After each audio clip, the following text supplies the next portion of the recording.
वालेकुम। अच्छा देखें यहाँ पे ना हम जो है ऑर्गेनिक के बिल्कुल जो नए क्वेश्चंस हैं ना उनको अटेम्प्ट कर रहे हैं और एज ए ईयरली रिवाइज कर रहे हैं ना। सही है। पूरे पूरे जो ऑर्गेनिक के क्वेश्चन है कोई स्पेसिफिक टॉपिक से नहीं कर रहे हैं, ठीक है।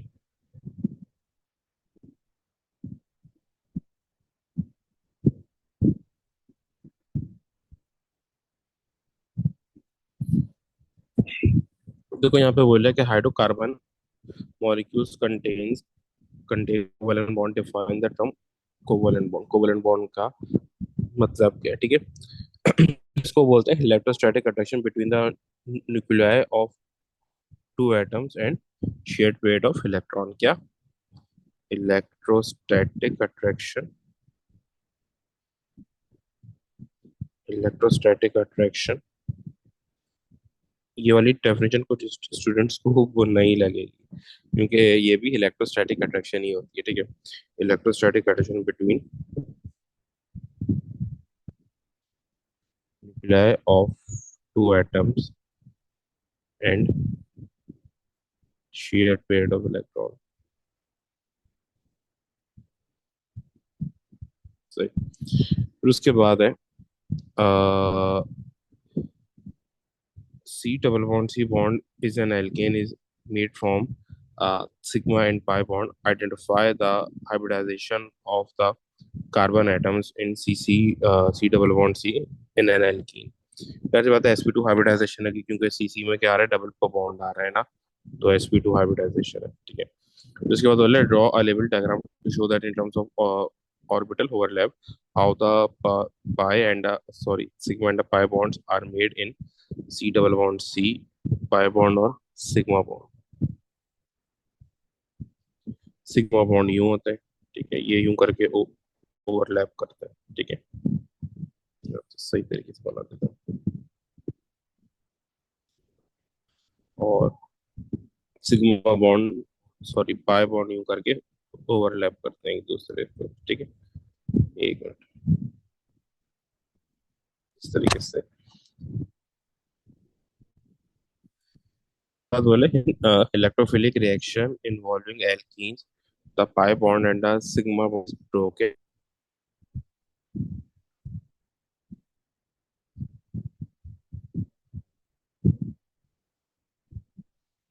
suggest one difference between the sigma and the pi bond that explain why the pi bond is broken in electrophilic addition involving alkenes।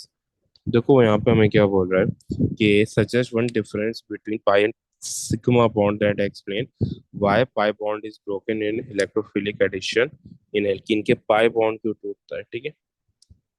देखो एक तो ये कि जो पाई बॉन्ड होता है ना, जो जो पाई बॉन्ड होता है वो वीक बॉन्ड होता है। वीक बॉन्ड क्यों होता है? क्योंकि जो उसके इलेक्ट्रॉन्स होते हैं वो फर्दर अवे होते हैं फ्रॉम द न्यूक्लियस, ठीक है। पहला क्या है कि pi bond C pi bond it's a weak bond because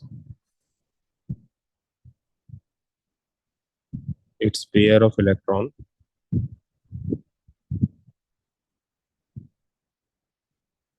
electrons are further away from the nucleus, further away from nucleus। वो न्यूक्लियस से क्या होते हैं, ज्यादा दूर होते हैं, ठीक है। फिर उसके बाद है तो वो बोले कि कंप्लीट द फिगर 5.1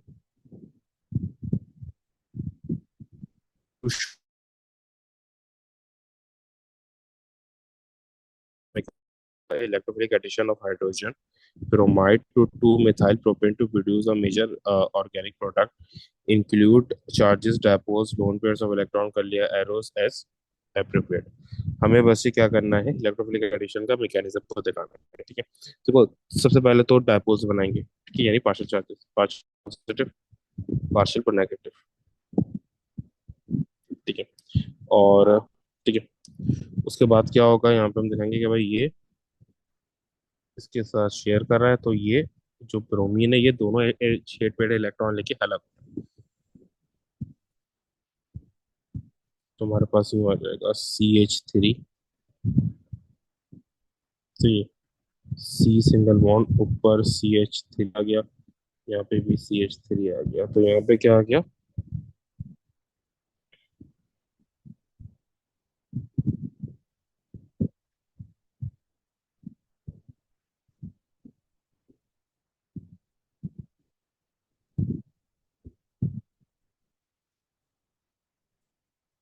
जैसे यहाँ पर एक गलती कर दी मैंने, यहाँ पे CH3 होगा ना, ठीक है, ये उधर पे तो जो ये वाला है, इसके ऊपर कौन सा चार्ज आ जाएगा? पॉजिटिव चार्ज आ जाएगा, क्योंकि इलेक्ट्रॉन तो इस पे गया है, तो हाइड्रोजन तो उसके साथ ऐड हुआ है ना, इस वाले के साथ। तो Br क्या होगा यहाँ पे? Br नेगेटिव होगा, यानी न्यूक्लियोफाइल होगा ये करके। तो ये क्या हो जाएगा? अभी इसके साथ अपने इलेक्ट्रॉन शेयर कर लेगा, और यूं करके सिचुएशन बन जाएगी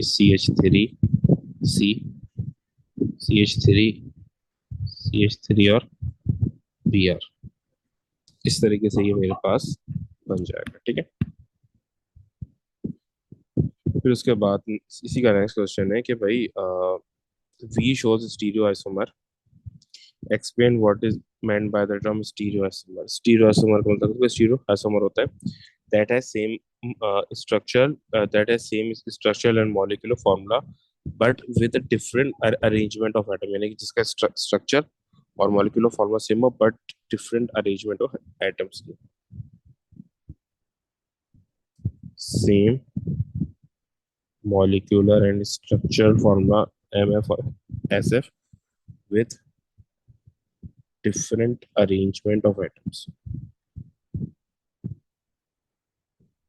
with different arrangement of atoms से। फिर उसके बाद है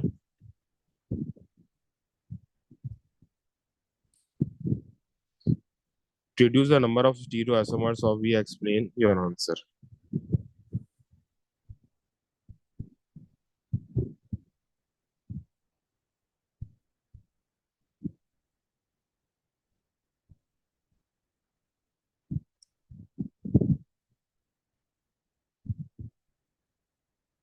अच्छा देखो, यहाँ पर इस चीज के लिए सबसे पहले तो हमें ये चीज तो देखनी पड़ेगी कि स्टीरियो आइसोमर दो टाइप के होते हैं, एक होता है ऑप्टिकल आइसोमर और दूसरा होता है सिस एंड ट्रांस, जिसको बोलते हैं ज्योमेट्रिकल ना।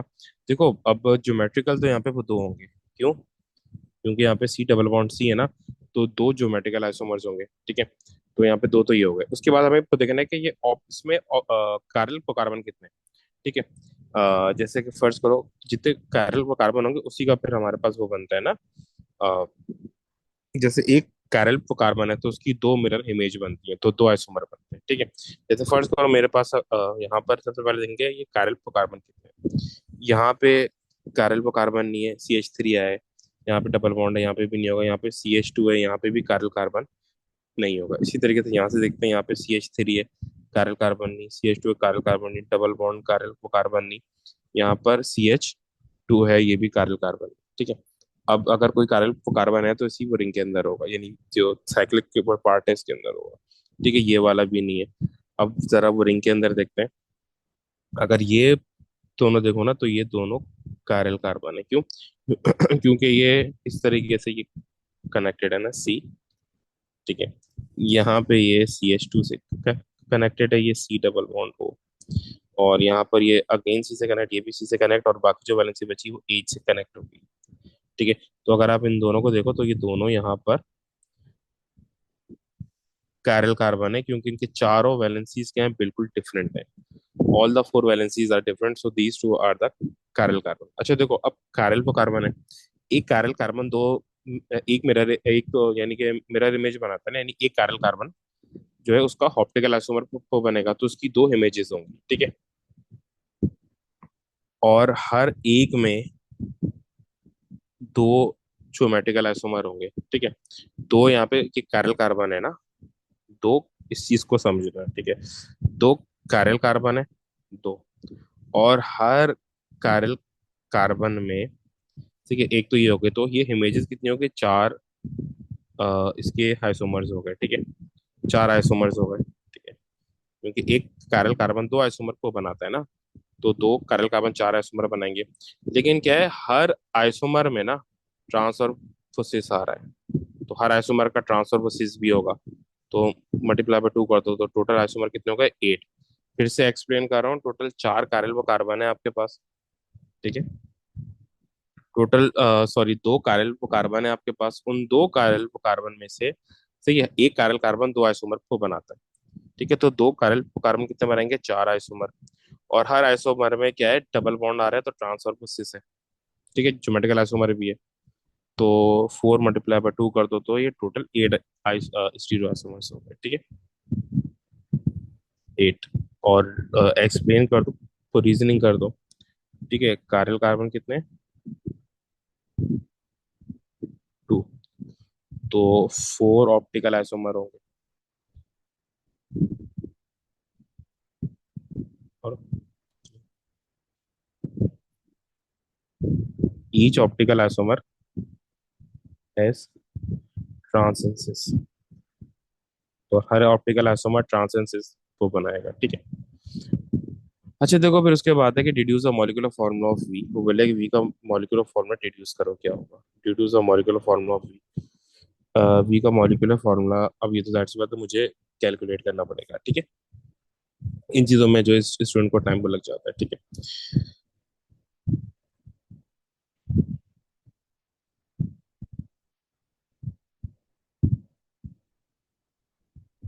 देखो सबसे पहले तो कार्बन देख लो, 1 2 3 4 5 6 7 8 9 10 11 12 13।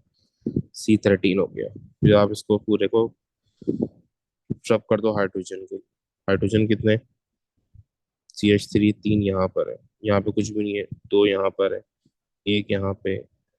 सिर्फ हाइड्रोजन का काउंट करते हैं ना, तीन यहाँ पर है, दो यहाँ पे, एक यहाँ पे, दो, फिर दो, फिर दो, फिर दो, और यहाँ पे एक, यहाँ पे एक, यहाँ पे दो, यहाँ पे तीन। तो आप इनका टोटल काउंट करोगे तो आ जाएगा 20। तो C13H20। और ऑक्सीजन कितने, ऑक्सीजन तीन है, तो मुझे सामने ही दिख रहा है, तो O3। तो it is C13H20O3।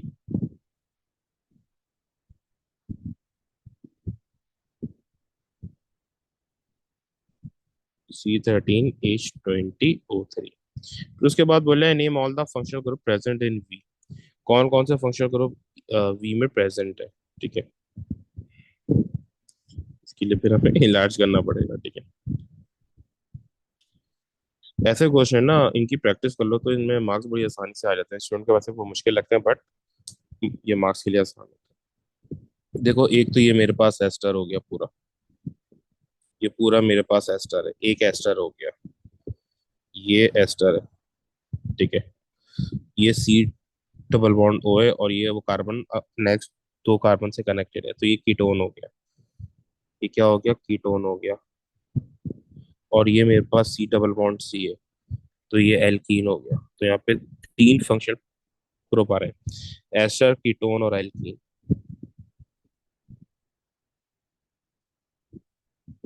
Ester, ketone and alkene, तो तीन यहाँ पे क्या आ गया, फंक्शनल ग्रुप मेरे पास आ गया। फिर उसके बाद बोल रहा है कि भाई अब यहाँ पे रिएक्शन स्टार्ट होगा। बोले कि figure 6.2 shows two reactions involving we.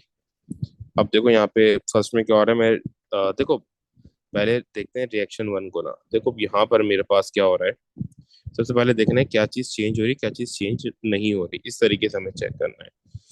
देखो यहाँ पे मेरे पास है, सिर्फ ये दो चीजें चेंज हो रही है। एक जो ये डबल बॉन्ड है, ये सिंगल बॉन्ड में चेंज हो गया।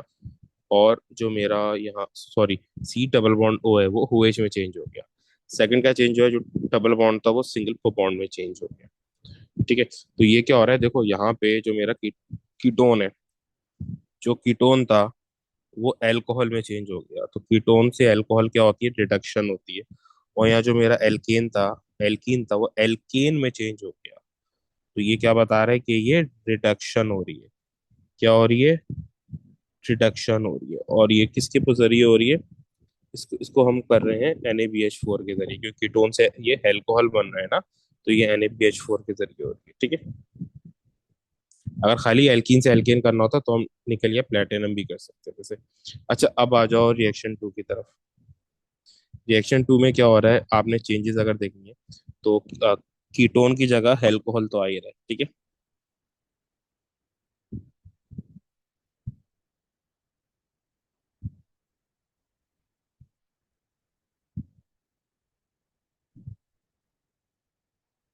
अच्छा, यहाँ पे एक मुझसे गलती हो गई, मैं आपको ये बता देता हूँ, ठीक है।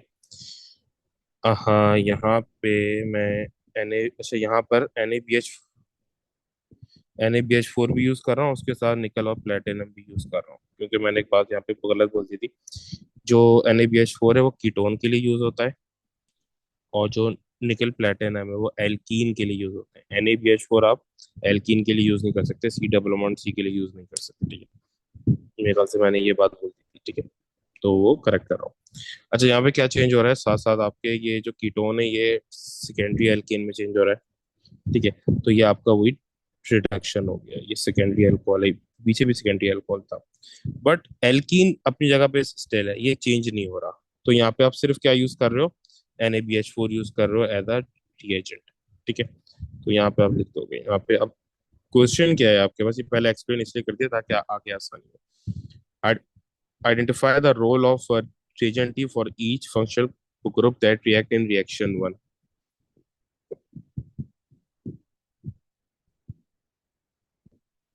Reducing agent, ठीक है। NaBH4 क्या होगा, फॉर रिड्यूसिंग कीटोन, ठीक है।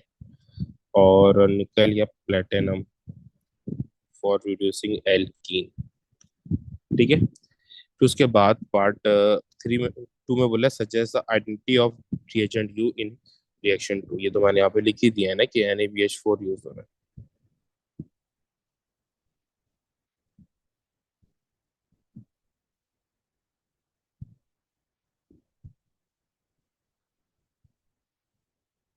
अब देखो उसके बाद क्वेश्चन है, वो बोल रहा है कि भाई both functional groups in one molecule of Y react with inorganic reagent to form one molecule of Q and one molecule of methanol as shown in the figure 6.3।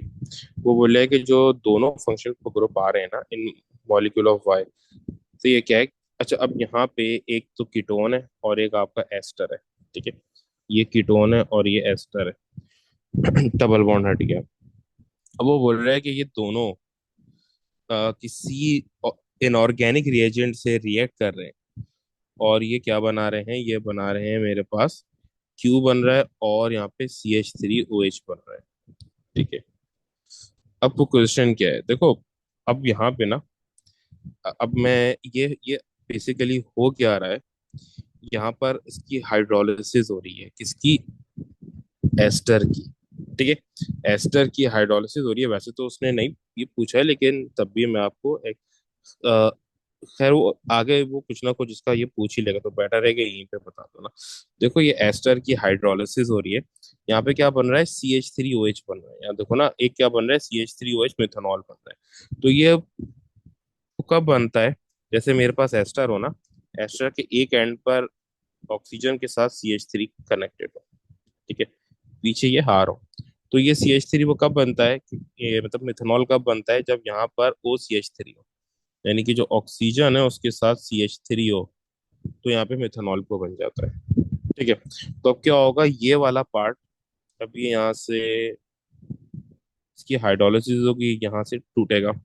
ये वाला पार्ट जो है, क्योंकि यहाँ पे ऑलरेडी CH3 है, तो ये बन जाएगा CH3OH। और बाकी ये जो पूरा पार्ट है, ये मेरा कंपाउंड क्यू बन जाएगा। और ये क्या बनेगा, ये जो ये वाला जो पार्ट है, ये बन जाएगा कार्बोक्सिलिक एसिड। ये यहाँ पे COOH करके वो बन जाएगा। बाकी जो ये पूरा पार्ट है इसका, तो पूरी जो टेल है वो इसी तरीके से रहेगी। जो आर ग्रुप है ना, ये वाला क्या है, ये वाला पूरा आर, तो मैंने आर बोल दिया। आर ग्रुप क्या है, पूरा ये वाला पार्ट आर ग्रुप में आ रहा है। तो ये पूरा इसी तरीके से रहेगा। ये वाला पूरा ग्रुप के आर है, ठीक है। जो हमने जो हाइड्रोलिसिस करते हैं ना एस्टर की, तो ये वाला पार्ट जो है वो अल्कोहल बन जाता है। और जो ये वाला पार्ट है C वाला, ये कार्बो ऑक्सैलिक में चेंज हो जाता है। COOH कार्बो ऑक्सैलिक में चेंज हो जाता है, ठीक है। अब वो क्या बोल रहा है कि अच्छा, हाइड्रोलिसिस यहाँ पर हम कर रहे हैं बाय एसिड, कोई भी एसिड यूज कर सकते हो। सही। अच्छा, अब अभी हमें ना यहाँ पे ये नहीं पता कि हम एसिडिक कर रहे हैं या फिर वो कर रहे हैं, क्योंकि ये हमें नहीं पता कि कार्बोऑक्जेलिक का सॉल्ट बन रहा है या कार्बोऑक्जेलिक बनता है। अगर कार्बोऑक्जेलिक बन रहा है तो एसिडिक हाइड्रोलिसिस कर रहे हैं, अगर कार्बोऑक्जेलिक का सॉल्ट बन रहा है तो बेसिक हाइड्रोलिसिस होती है वो। सही। तो ये दोनों में एक डिफरेंस है। अब देखो यहाँ पे बोल रहा है कि भाई part of a mass spectrum Q is shown in the figure 6.1, only peaks with M E greater than 198 are shown. ठीक है। वो बोले कि calculate the relative abundance x of mass to charge ratio, this show your working। बोले कि भाई इसकी relative abundance मुझे बताओ।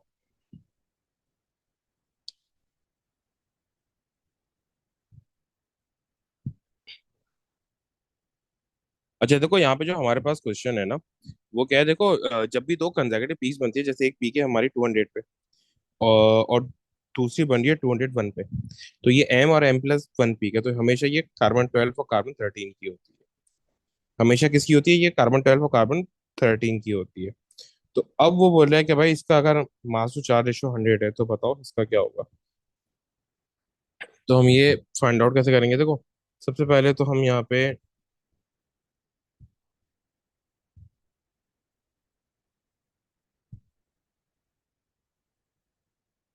इसका ये फॉर्मूला क्या बनाएगा।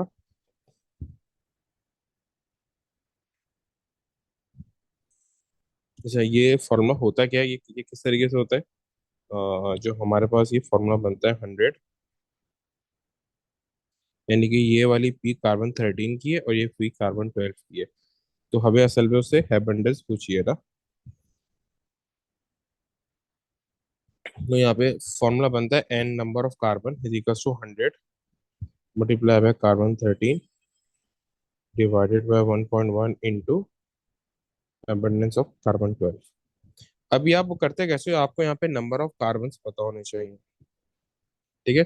अब यहाँ पे नंबर ऑफ कार्बन्स मुझे कैसे चलेंगे पता? तो भाई देखो, यहाँ पर आप भी कैलकुलेट कर लोगे, ऊपर अभी हमने कैलकुलेट किया ना कि टोटल 13 कार्बन थे ना। ऊपर अभी हमने ये कैलकुलेट किया कि टोटल 13 कार्बन थे। ठीक है, यहाँ पे हमने बता दिया कि भाई टोटल 13 कार्बन थे। तो 13 कार्बन में से एक कार्बन ने बना लिया CH3, ये OH। तो बाकी क्यू में कितने कार्बन आ जाएंगे? 12 कार्बन। तो मुझसे क्यू का यहाँ पे उसने स्पेक्ट्रम दिया गया है ना, तो कार्बन कितने हो जाएंगे? 12। यहाँ पे हम पुट कर देंगे 12 इज इक्वल्स टू 100। कार्बन 13 की जो एबंडेंस निकालनी है इसको एक्स बोल दिया, और 1.1 इंटू कार्बन 12 की एबंडेंस कितनी है? ये भी 100 है। तो उसको सॉल्व कर लेंगे, हमारे पास आंसर आ गया 13.2। ये एबंडेंस आ गई कार्बन 13 की, कितनी आ गई? 13/2। सही। उसके बाद बोल रहा है कि भाई Q contains only hydroxyl functional group, जो क्यू है उसमें सिर्फ हाइड्रोक्सिल फंक्शनल ग्रुप है। ठीक है। फिर वो बोला है कि table 6.1, complete the table 6.1 to show the observation that occur when the two dinitrophenyl hydrazine TNPH is added to the separate sample of Q and Y। ठीक है। अब देखो, अगर मैं ये पाई में डालूंगा ना, वाई में तो मेरे पास कीटोन भी आ रहा है, तो ये उसके साथ शो कर देगा। और जो मेरे पास अगर मैं यही पाई में डालूं तो ये शो कर देगा, लेकिन क्यू में से बोल रहा है कि वो नहीं है, यानी कि OH ग्रुप है, कीटोन ग्रुप नहीं है ना। ठीक है। तो वाई में तो ये ऑरेंज पीपीटी देगा, क्योंकि इसमें वाई में क्या आ रहा है? ऑरेंज, ये यहाँ पर कार्बोक्सिलिक ग्रुप आ रहा है, सॉरी, कीटोन आ रहा है ना, कार्बोनाइल ग्रुप आ रहा है, तो कार्बोनाइल ग्रुप 2,4-डाइनाइट्रोफिनाइल हाइड्रोजन के साथ ऑरेंज पीपीटी को देता है, ये इसकी प्रेजेंस को शो करता है। लेकिन अगर यहाँ पर जो क्यू है, क्यू में अगर खाली हाइड्रोक्साइल OH ग्रुप होगा, कोई कार्बोनाइल नहीं होगा, तो ये नो चेंज देगा, नो ऑब्जर्वेशन, नो चेंज। सही। तो 2,4-डाइनाइट्रोफिनाइल हाइड्रोजन सिर्फ ये किसके लिए होता है? ये कार्बोनाइल के लिए होता है। सही।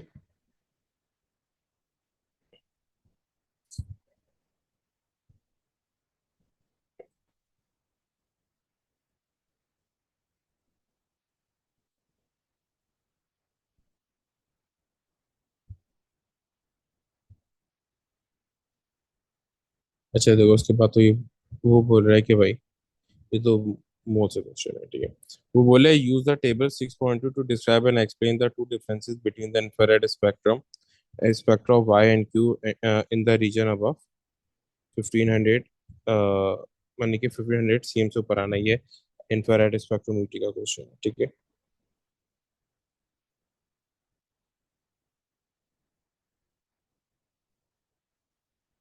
देखो बहुत ही सीधी सी बात है ना, ऊपर उसने मुझे एक्सप्लेन कर दिया था यहाँ पे कि क्यू जो है ना, क्यू में सिर्फ हाइड्रो ऑक्साइल ग्रुप है, ठीक है।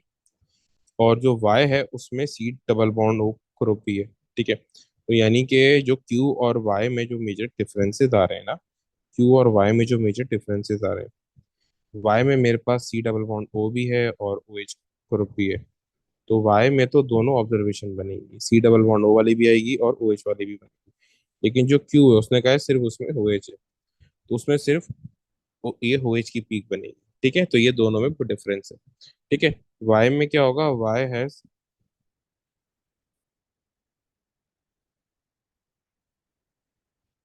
वाई हैज पीक, और कहाँ पे ये सी डबल बॉन्ड ओ यानी कार्बोनाइल की पीक बनेगी, the peak of carbonyl at 1740 to 1740 at the peak of C double bond O at 1670 to 1740, सही। और Q will only have peak of OH at, अच्छा OH की पीक कहाँ बन रही है, अच्छा OH को उसने हाइड्रोक्साइल बोलते थे, तो कहाँ पे बन रही है, 3200 और 3650 पे। 3200 से लेकर 3600 तक। तो ये दोनों में मेजर डिफरेंसेस हैं, सही।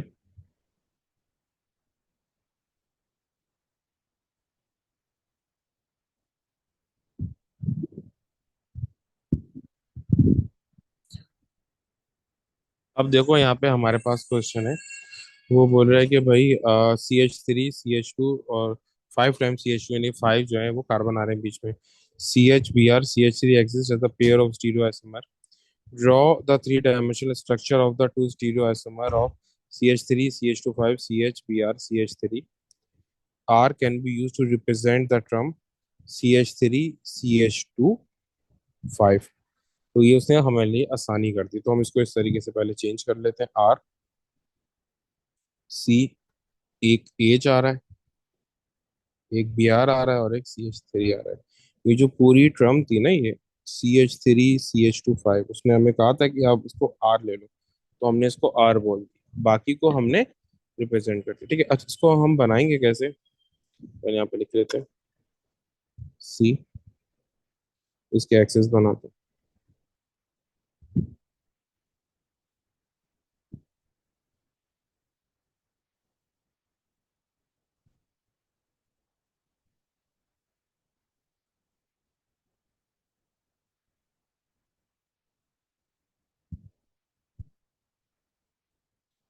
अब ये ऊपर आ जाएगा, आर एच कुछ भी लगा दो, यहाँ आर आ गया, यहाँ CH3 आ गया, यहाँ बी आर आ गया, यहाँ एच आ गया। अगली में ये इन्वर्स कर दो, एच आ गया, बी आर आ गया, CH3 आ गया और यहाँ पे आर आ गया, ठीक है।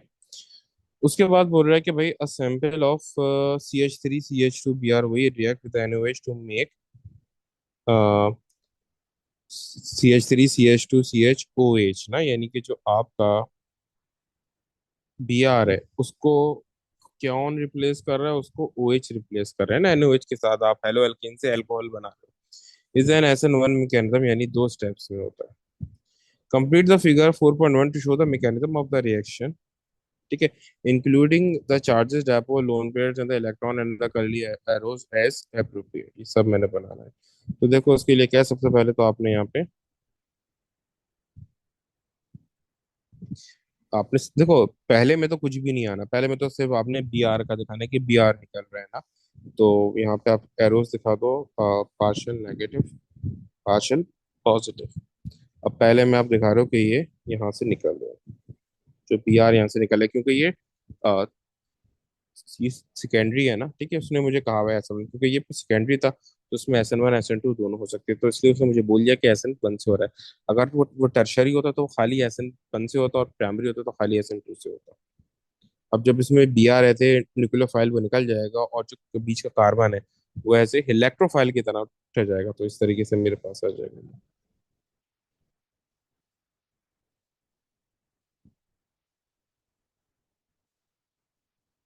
CH3CH2 5। यहाँ पे अब आर से नहीं बनाना, पूरा ही करना है। और यहाँ पे H दिखा दो, और यहाँ पे CH3 दिखा दो। और यहाँ पे जो आपका OH को नेगेटिव है, OH आ रहा है ना, OH को न्यूक्लियोफाइल है, उसको दिखा दो। OH नेगेटिव, इसके ऊपर वो लोन पेयर होंगे, और ये इसके ऊपर पॉजिटिव चार्ज होगा, क्योंकि ये BR तो निकल गया ना, ये वाला BR यहाँ से वो निकल गया, तो इसको थोड़ी शो करेंगे, ठीक है। चाहो तो शो कर भी सकते हो, ठीक है। तो अब ये इसके साथ अपने वो लोन पेयर शेयर कर देगा, और यहाँ ये एंड प्रोडक्ट मेरे पास बन जाएगी, सही।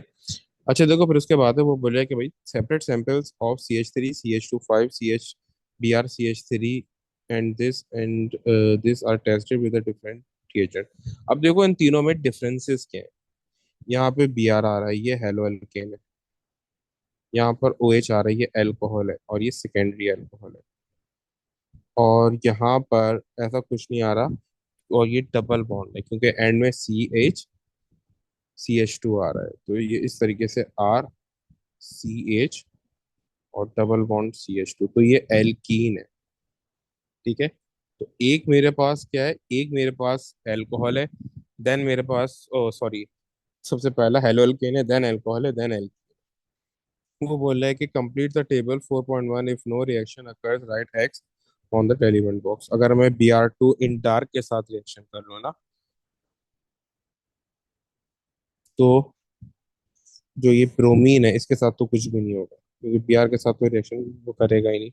बट यस, वो कर लेगा, क्योंकि BR2 वो लिक्विड है, तो ये इसके साथ ये हेड हो जाएगा और इलेक्ट्रोफिलिक एडिशन रिएक्शन करेगा। ऑब्जर्वेशन क्या आएंगी, जो ये ब्राउन कलर है इसको कलरलेस कर देगा, ब्राउन टू कलरलेस। फिर उसके बाद PCl5 आ गया। अच्छा, PCl5 क्या करता है, PCl5 खाली OH को रिप्लेस करता है। अगर हमें कभी भी क्लोरीन को रिप्लेस कराना हो, सॉरी, अगर OH को रिप्लेस कराना हो, चाहे वो अल्कोहल हो, चाहे वो कार्बोक्सिलिक एसिड हो ना, चाहे वो CH3OH हो, या CH3COOH हो, अगर ये एल OH रिमूव कराना है, तो हम PCl5 के साथ इसका रिएक्शन करा देते हैं, और PCl5 इसको रिप्लेस कर देता है, Cl को रिप्लेस करके हेलोजन एल्केन बन जाता है। इसमें क्या बनते हैं, स्टीमी फ्यूम्स होते हैं।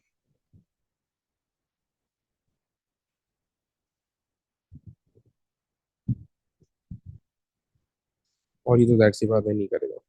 फिर उसके बाद वो बोल जाकर HgNO3 के साथ करें। HgNO3 तो से वो आपका आप क्रोमीन के साथ रिएक्शन करता है और क्रीम PPT देता है, सही है। HgNO3 के साथ वो रिएक्शन करेगा तो ये बना लेगा AgBr ना। HgNO3 के साथ रिएक्शन करेगा तो जो ये ब्रोमीन है वो आ जाएगा इसके साथ, और AgBr बना देगा। जो ब्रोमीन नेगेटिव आयन यहाँ पे आया है, इसका जो है ना, ये कलर देता है क्रीम PPT, ठीक है। और OH का कोई भी रिएक्शन नहीं है। फिर देखो उसके बाद है वो बोल रहा है कि भाई CH3 CH2 5 CH BR CH3 is heated with D to produce three different molecules EF and G। सही है। अब देखो यहाँ पे क्या हो रहा है, मेरे पास सिर्फ डबल बॉन्ड आ रहा है, ठीक है।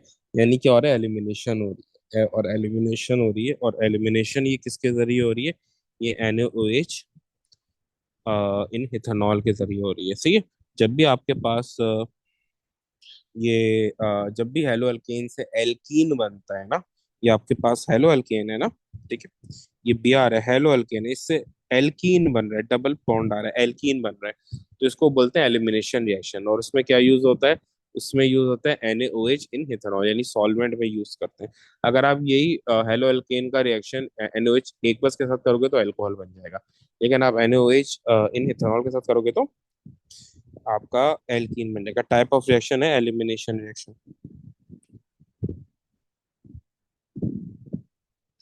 Identify D and the condition used. And क्या हुआ बताया था, NaOH इन इथेनॉल, ये कंडीशन। ठीक है, फिर उसके बाद बोल रहा है कि both sigma and pi bonds are present in a molecule E as a result of different types of hybridization in carbon atoms. Complete the table 4.2 to show the number of carbon atoms with each type of hybridization in E. ई में वो बोल रहे हैं कि कितनी sp कितना होगा, sp3 कितना होगा और sp2 कितना होगा। देखो, sp का मतलब होता है ट्रिपल बॉन्ड, sp2 का मतलब होता है डबल बॉन्ड, और sp3 का मतलब होता है सिंगल बॉन्ड। तो यहाँ पर आपने बताना है कि कितने नंबर ऑफ कार्बन है जिनमें ट्रिपल, डबल और सिंगल बॉन्ड आ रहा है। ठीक है, तो वन यहाँ पे सिंगल है, 1 2 3 4 5 और 6। 6 ऐसे हैं जिनमें जो सिर्फ सिंगल बॉन्ड से वो कनेक्टेड है, तो ये sp3 हो गया। दो ऐसे हैं जो डबल बॉन्ड से कनेक्टेड है, 1 और 2, यहाँ पे डबल बॉन्ड है ना, तो ये 2 हो गया, और ट्रिपल कोई नहीं है तो यहाँ पे 0 आ जाएगा। तो उसके बाद बोला describe the essential feature of unbranched hydrocarbon that cause its molecule to show stereoisomer. Explain how this feature led to stereoisomer. देखो, वो बोल रहा है कि जो अभी हमने बनाया ना, या अनब्रांच ई बनाया, वो बोल रहा है कि describe the essential feature of an unbranched hydrocarbon, जो एल्कीन है हमारे पास के एसेंशियल फीचर्स हैं जो कि वो कॉज करते हैं स्टीरियोआइसोमर, स्टीरियोआइसोमर को बनाते हैं। और किस तरीके से स्टीरियोआइसोमर बनता है, देखो, जो प्रेजेंस ऑफ डबल बॉन्ड है पाई सिस्टम है ना, उससे मेरा स्टीरियोआइसोमर को बनता है, क्योंकि जो डबल वो बॉन्ड होता है उसमें रिस्ट्रिक्टेड रोटेशन होती है, यानी लिमिटेड रोटेशन होती है 180 डिग्रीज की। जैसे फर्ज करो, अगर मेरे पास यूं करके है ना, दो वो कार्बन है CH3 और ये H है। अगर इस कार्बन की रोटेशन 360 डिग्री होगी ना, तो ये CH3 घूम के वापस अपनी जगह पे आ जाएगा। तो मुझे कुछ पता ही नहीं चलेगा कि ये CH3 जो है उसने रोटेट किया ही नहीं किया, अगर ये 360 डिग्री होगा। लेकिन अगर यही 180 डिग्री पे होगा ना, तो ये घूम के रिवॉल्व करके इस एज की जगह पे आ जाएगा, तो ये 180 डिग्री हो जाएगा। सही, तो इसलिए इसकी रिस्ट्रिक्टेड रोटेशन होती है। अगर वो CH3 जैसे, तो सिंगल बॉन्ड है, सिंगल बॉन्ड 360 पे घूम जाता है, यानी रोटेट करे आता है, तो हमें पता ही नहीं चलता कि वो उसने पोजीशन चेंज को करी या नहीं करी। लेकिन जब डबल बॉन्ड आता है तो फिर वो क्या करता है, 180 की रोटेशन करता है और वो सामने आ जाता है। ठीक है, तो यहाँ से हमारा ट्रांसोसिस वो बनता है। ठीक है, तो सबसे पहली चीज क्या है,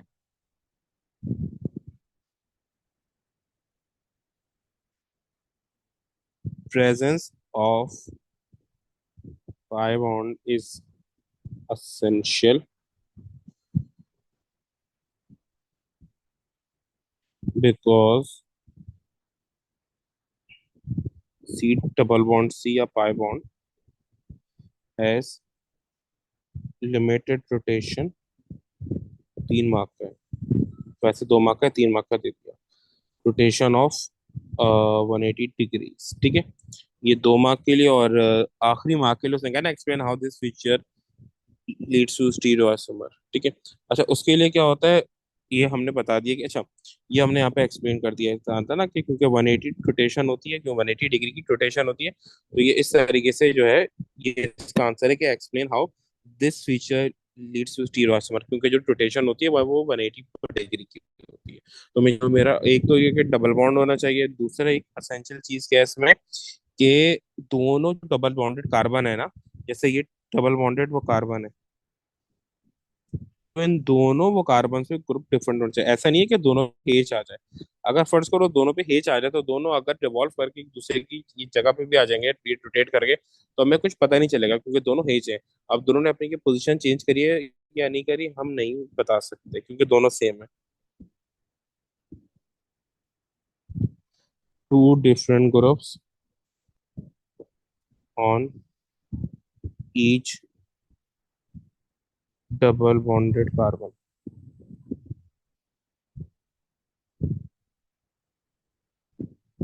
सही, तो हसेंशियल क्या था, हसेंशियल आपके पास था, क्या चाहिए था, प्रेजेंस ऑफ डबल बॉन्ड चाहिए था, दूसरा चाहिए था two different groups on each double bonded carbon. Third चीज क्या चाहिए थी? That has limited rotation of. अच्छा, थर्ड क्या था? थर्ड उसने पूछा था explain how this feature leads to stereoisomer. वो उसने बता दिया कि भाई क्योंकि लिमिटेड रोटेशन होती है डबल बॉन्ड में, तो इस तरीके से मेरा स्टीरियोआइसोमर बनता है। फिर उसके बाद बोला explain W has a molecular formula C4H10O, it contains only one functional group. Table 5.1 shows a peaks with the greatest ME values in the mass spectra of W।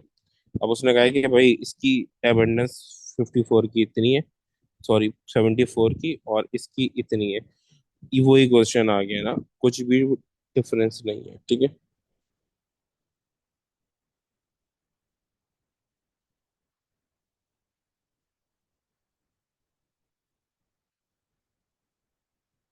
ये वही क्वेश्चन दोबारा से रिपीट हो गया। बोले calculate the relative abundance X of the peak M E mass to charge ratio 75 using the information from the table.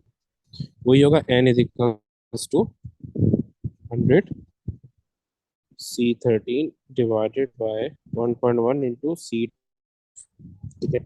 तो n तो हमारे पास क्या, 4 है, नंबर कार्बन 4 है, और 100 मल्टीप्लाई बाय 13 की निकालिए x divided by 1.1 into third carbon 12 की।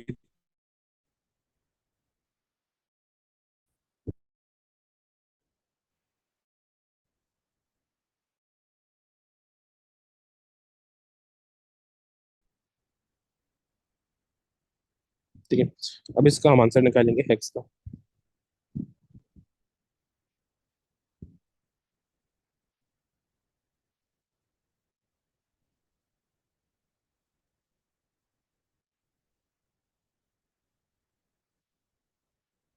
एक से, ठीक है। तो देखो यहाँ पे हमने ये वैल्यू ये कैलकुलेट कर लिया, हमारे पास आंसर क्या आ गया, एक्स की वैल्यू आ गई 2.2। तो इसकी ये कितनी है, 2.2 मेरे पास।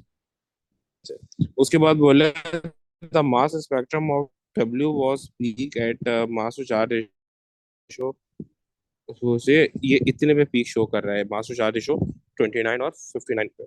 वो बोला कि भाई suggest the molecular formula of this fragments. देखो आपके पास क्या है, आपके पास और CH10O। अच्छा वो है क्या, मुझे नहीं पता ना। तो देखो C4H10O है ना, एक आ रहा है वो कार्बन और एक ऑक्सीजन आ रहा है, तो ये होगा CH3, ये मोस्ट प्रॉब्ली अल्कोहल होगा, CH3, C4H10O है, CH3, CH2 CH2 CH2OH, ठीक है। अगर आप यहाँ पे देखो तो मेरे पास हाइड्रोजन भी वो 10 हो गए, एक ऑक्सीजन आ गया और चार कार्बन आ गए। तो जो मास होता है ना 29, अगर आप इन दोनों का देखोगे तो ये 29 आएगा, यानी CH3 CH2 का मास कितना आएगा, 29 आएगा। एक तो आपके पास ये आ गया 29, ये आपने आपने लिख दिया। लेकिन ये मॉलिक्यूलर आयन है, तो आप शो करोगे कि भाई ये मॉलिक्यूलर आयन, ठीक है। देन उसके बाद बोला है 59,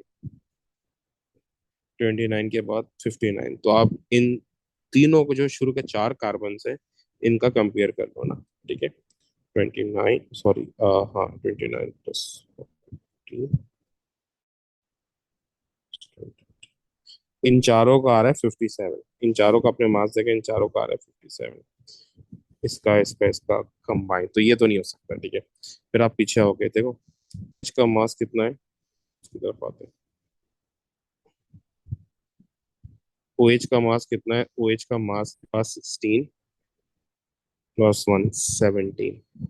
फिर इसमें आप 12 ऐड, सॉरी 14 होगा इसका मास, इसका भी 14, इसका भी 14 और इसका 15, तो ये आप ऐड करते जाओ, इन दोनों का मास क्या होगा, ये मैं करने का मेथड बता रहा हूँ। 15 + 17 इज इक्वल टू 31। फिर आपसे 14 ऐड, 31 प्लस 14, 31 + 14, तो ये आ जाएगा 45। फिर आप 45 में 14 ऐड कर दो, 14 + 45, तो आपके पास ये आंसर आ जाएगा, कितना आ रहा है, 59। तो ये आपके पास 59 आ गया। तो आप क्या लिखोगे यहाँ पे, molecular line CH2 CH2 CH2OH, ठीक है, तो ये आपके पास आ गया। फिर उसके बाद बोल रहे हैं कि भाई a sample of WC4H10O is heated under reflux with an excess of acidified KMnO4। तो ये तो पता चल गया, हीट अंडर रिफ्लक्स करते हैं तो कार्बो ऑक्सैलिक एसिड बनेगा। इसकी इक्वेशन भी नीचे यहाँ यहीं पे बना देते हैं। ये ना आपके पास है सी, क्यों करके ना C3CH3CH2CH2OH। जब उसको हीट करेंगे, हीट अंडर रिफ्लक्स और K2CO2O7 के साथ रिएक्शन करेंगे तो ये बन जाएगा कार्बोक्सिलिक एसिड। ठीक है, ऑक्सीडेशन हो जाएगी ना। तो ये अच्छा ये प्राइमरी अल्कोहल है, तो ये K2CO2O7 के साथ क्या बना देगा ये, कार्बो ऑक्सैलिक एसिड बना देगा। ठीक है,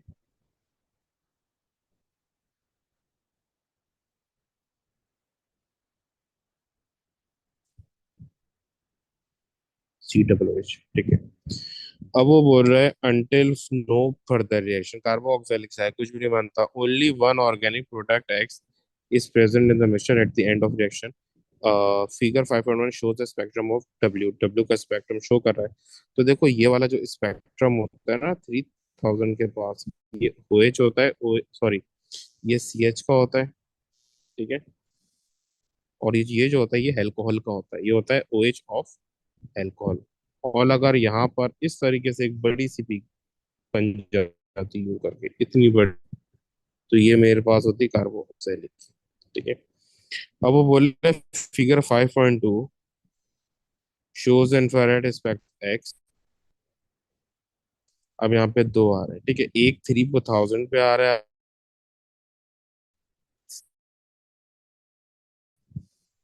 ठीक है, और जो ये वाली पीक होती है ये आपकी C डबल बॉन्ड O की पीक होती है। ठीक है, 1700 के आसपास। अब वो बोले कि absorption A is shown in figure 1, B in figure 2. Complete 5.3 using the information given in the figure 5.1, 5.2 and table। अच्छा A क्या है मेरे पास, A जो है मैंने आपको बता दिया ना, देखो यहाँ पर आप देख सकते हो CH की पीक बन रही है, पीक बन रही है आपकी 1800 टू 2800 से लेके, यानी अराउंड 3000 पे बन रही है ना। तो ये आपके ऊपर CH की, ये 3000 के पास आ रही है। सही, सही। फिर उसके बाद इसी तरीके से इसकी OH की कहाँ बन रही है, 3000 और 3500 के बीच में बन रही है OH अल्कोहल की, तो ये काम बन रही है। अच्छा देखो कार्बो ऑक्सैलिक की कहाँ बनती है, 200 टू 2500 से लेके 3000, और जो हाइड्रोक्सिल यानी अल्कोहल की पीक होगी OH की, वो यहाँ पे बनी। ठीक है, और जो ये 1700 के आसपास बन रही है ना, 2000 से लेके 1500 के बीच में, ये C डबल बॉन्ड O की पीक है। ठीक है, तो ये आपके पास आ गई ये वाली पीक कार्बोनाइल की। ठीक है, तो यहाँ आपको लिख दोगे ए में क्या क्या है, ए में आपके पास OH CH का बॉन्ड है और OH का बॉन्ड है। बी में आपके पास CH का बॉन्ड है और C डबल बॉन्ड O का बॉन्ड है। ठीक है, तो functional group containing the bond, ये आपके पास है अल्कोहल और ये है कार्बोनाइल। ठीक है, अच्छा देखो यहाँ पे मैंने कार्बो ऑक्सैलिक एसिड को बोल दिया था ना, देखो अब यहाँ पे तो मैंने एक अपनी तरफ से एक ऊपर स्ट्रक्चर बना के आपको दिखा दिया था। ठीक है, अब यहाँ पे क्या है, अगर ये मेरा जैसे मैंने यहाँ पर क्या बनाया कि ये प्राइमरी अल्कोहल बना दिया है, तो मैंने कैसे इनिशियल एक गैस कर दिया था, अगर ये प्राइमरी अल्कोहल है तो कार्बो ऑक्सैलिक एसिड को बनना है। अगर ये प्राइमरी अल्कोहल नहीं है, अगर OH मेड में आ रहा है तो ये कीटोन बन जाएगा। इसी ऑब्जर्वेशन इसी के कंडीशन के साथ heat under diffract with K2CO2O7, ये क्या बन जाएगा, कीटोन बन जाएगा अगर सेकेंडरी अल्कोहल है। जैसे कि अभी यहाँ पे ये OH है ना कॉर्नर पे, अगर वो लेट से OH बीच में आ जाए, CH3 CH2 CH2 और OH मिड में आ जाए किसी के भी साथ, अगर OH मिड वन पे आ गया तो ये सेकेंडरी है, ये अल्कोहल बन जाएगा और ये फिर आपका वो बना देगा कीटोन। ठीक है, तो ये तो मैंने कैसे इनिशियल वो गैस किया था। ठीक है, कार्बोक्सिलिक एसिड के लिए।